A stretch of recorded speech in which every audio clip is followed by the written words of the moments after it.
Hello everyone, स्वागत है आप सभी का। साथियों, इस क्लास में हम करने वाले हैं ज्योग्राफी के इम्पोर्टेंट क्वेश्चन। तो आपको लास्ट तक बने रहना है क्योंकि ये क्लास काफ़ी इंपॉर्टेंट रहने वाली है। सारे क्वेश्चन काफ़ी महत्वपूर्ण है। देखिए साथियों, पहला सवाल हमारा इसमें 21 नंबर का है। विश्व के कुल जनसंख्या का कितने प्रतिशत भारत में निवास करती है? तो साथियों, विश्व की जो टोटल जनसंख्या है हमारी पृथ्वी की, उसका कितना प्रतिशत भारत में निवास करती है? तो साथियों, याद रखना है आपको 17.5%। ऑप्शन ए राइट आंसर हो जाएगा। लगभग 17% है और वैसे 17.5% है। तो आपको याद रखना है 17% या 17.5%। आगे देखिए साथियों, हमारा अगला सवाल है यहाँ पर, भारत का सबसे लंबा राष्ट्रीय राजमार्ग कौन सा है? साथियों, सबसे लंबा राष्ट्रीय राजमार्ग नेशनल हाईवे, तो नेशनल हाईवे 44 सबसे लंबा राष्ट्रीय राजमार्ग है। आगे देखिए साथियों, हमारा अगला सवाल है, भूमध्य रेखा से भारत के दक्षिणी छोर की दूरी कितनी है? साथियों, भारत का दक्षिणी छोर यहाँ पर है इंदिरा पॉइंट है, भारत का सबसे दक्षिणी छोर है। और यहाँ पर बहती है साथियों भूमध्य रेखा और यहाँ से गुजरती साथियों कर्क रेखा। तो आपको बताना है कि इससे इसकी दूरी कितनी है। तो वो दूरी है 876 kilometre. Option C right answer हो जाएगा, 876 किलोमीटर। साथियों, आपको ये बताना है कि जो कर्क रेखा है वो भारत के कितने राज्यों से होकर गुजरती है। आपको ये बताना है। चलिए साथियों, आगे देखते हैं अगला प्रश्न क्या है हमारा। अगला प्रश्न है, भारत की स्थल सीमा की लंबाई कितनी है? साथियों, भारत की स्थल सीमा की लंबाई, तो स्थल सीमा की लंबाई कहाँ से है? गुजरात से लेकर और साथियों यहाँ तक मिज़ोरम तक कितनी लंबाई है आपको ये बतानी है। साथियों, मिज़ोरम तक कितनी लंबाई है? तो याद रखना है साथियों 15,200 किलोमीटर। 15,200 किलोमीटर इसकी टोटल लंबाई है।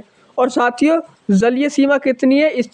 साथियों, जलीय सीमा आपको बतानी है, ये कितनी जलीय सीमा है तो आपको ये भी बतानी है।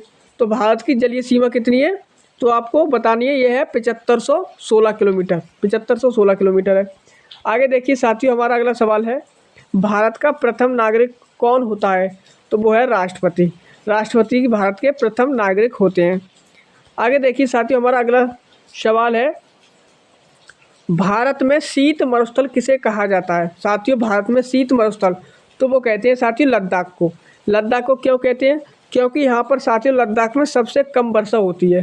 साथियों, 25 सेंटीमीटर से भी कम वर्षा होती है लद्दाख में। तो एक बात याद रखना है, शीत मरुस्थल भी है और भारत का सबसे शुष्क मरुस्थल भी लद्दाख है। सबसे शुष्क मरुस्थल जो है वो लद्दाख है, ये भी याद रखना है। तो दो प्रश्न को याद रखना है। आगे देखिए, हमारा अगला सवाल है, भारत किस गोलार्ध में स्थित है? साथियों, भारत जो किस गोलार्ध में स्थित है तो वह उत्तरी गोलार्ध में स्थित है। ये साथियों हमारी भूमध्य रेखा हो गई, इसके हो गई, ये हो गया उत्तर और ये हो गया दक्षिण। तो भारत ये स्थित है साथियों एशिया में यहाँ पर। तो ये हो गया उत्तरी गोलार्ध, भारत उत्तरी गोलार्ध में स्थित है। आगे देखिए साथियों, हमारा अगला सवाल है, दक्षिण भारत की गंगा किस नदी को कहा जाता है? साथियों, दक्षिण भारत की गंगा तो ये कहते हैं कावेरी नदी को। कावेरी नदी को दक्षिण भारत की गंगा कहते हैं। आगे देखिए साथियों, हमारा अगला सवाल है, दक्षिण भारत की सबसे ऊंची चोटी कौन सी है? दक्षिण भारत की सबसे ऊंची चोटी कौन सी है? वो है अन्नाईमुडी भारत की सबसे ऊंची चोटी है। आगे देखिए साथियों, हमारा अगला सवाल है, भारत का कौन सा राज्य है जो तीनों ओर से बांग्लादेश से घिरा है? साथियों, तीन ओर से घिरा है। तो यहाँ पर आपको याद रखना है वो है त्रिपुरा। ये साथियों लाल कलर में दिख रहा है त्रिपुरा, ये तीन ओर से घिरा है बांग्लादेश से। तो ऑप्शन ए राइट आंसर हो जाएगा त्रिपुरा। आगे देखिए साथियों, हमारा अगला सवाल है,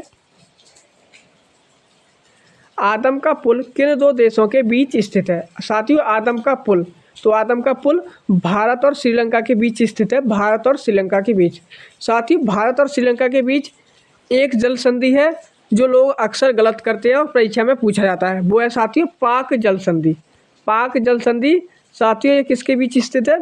पाक जल संधि भारत और श्रीलंका के बीच स्थित है। आपको याद रखना है, लोग पाकिस्तान लगा देते हैं, भारत और पाकिस्तान, ये भारत और पाकिस्तान के बीच नहीं है, ये भारत और श्रीलंका के बीच है पाक जल संधि। मन्नार की खाड़ी साथियों भारत और श्रीलंका के बीच में स्थित है, मन्नार की खाड़ी। तो 3 प्रश्न हमारे भारत और श्रीलंका के बीच से बन गए। आगे देखिए, हमारा अगला सवाल है, भारत का राष्ट्रीय पेड़ कौन सा है? तो वो है बरगद। बरगद भारत का राष्ट्रीय पेड़ है। आगे देखिए हमारा अगला सवाल है, भारत का सबसे छोटा केंद्र शासित प्रदेश कौन सा है? तो वो है लक्षद्वीप। लक्षद्वीप भारत का सबसे छोटा केंद्र शासित प्रदेश है। तो ऑप्शन बी राइट आंसर हो जाएगा।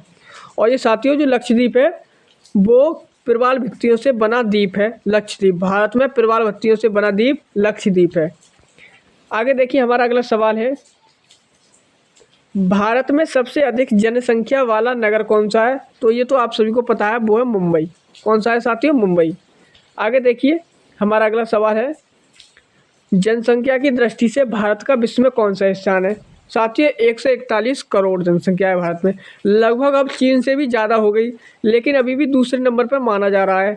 कुछ ही दिनों की बात है साथियों, पहले नंबर पर आ जाएगा जनसंख्या की दृष्टि से भारत। आगे देखिए साथियों हमारा अगला सवाल है, इम्पोर्टेंट सवाल है, क्षेत्रफल की दृष्टि से भारत का विश्व में कौन सा स्थान है? तो साथियों आपको याद रखना है, भारत का क्षेत्रफल कितना है? 32,87,263 किलोमीटर। यह भारत का क्या है साथियों? क्षेत्रफल है। तो भारत का कौन सा स्थान है? वो है सातवां स्थान है भारत का। ऑप्शन सी आपको राइट आंसर याद रखना है। सबसे बड़ा देश कौन सा है साथियों? वो है रूस। और सबसे छोटा वैशिंगटन सिटी। सबसे बड़ा रूस और सबसे छोटा वैशिंगटन सिटी है। आपको इस बात को याद रखना है। आगे देखिए साथियों हमारा अगला सवाल है, भारत का सबसे ऊंचा पर्वत शिखर कौन सा है? साथियों भारत का सबसे ऊंचा पर्वत शिखर कौन सा है? तो वो है गॉडविन ऑस्टिन या फिर K2। इसे K2 भी कहते हैं और गॉडविन ऑस्टिन भी कहते हैं। तो ऑप्शन बी राइट आंसर यहाँ पर हो जाएगा। और ये साथियों लद्दाख में स्थित है। कहाँ पर है? लद्दाख में।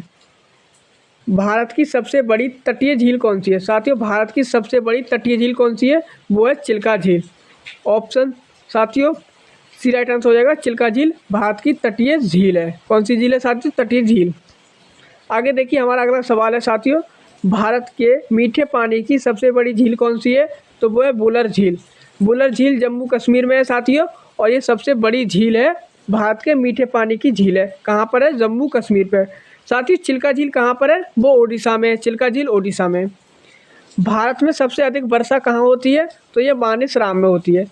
चेरापूंजी और मानेसराम में होती है। ये कहाँ पर है साथियों? ये मेघालय में स्थित है। कहाँ पर है साथियों? मेघालय में। साथियों आज की क्लास में यही तक रखते हैं। मिलेंगे साथियों अगली क्लास में। तब तक के लिए जय हिंद, जय भारत।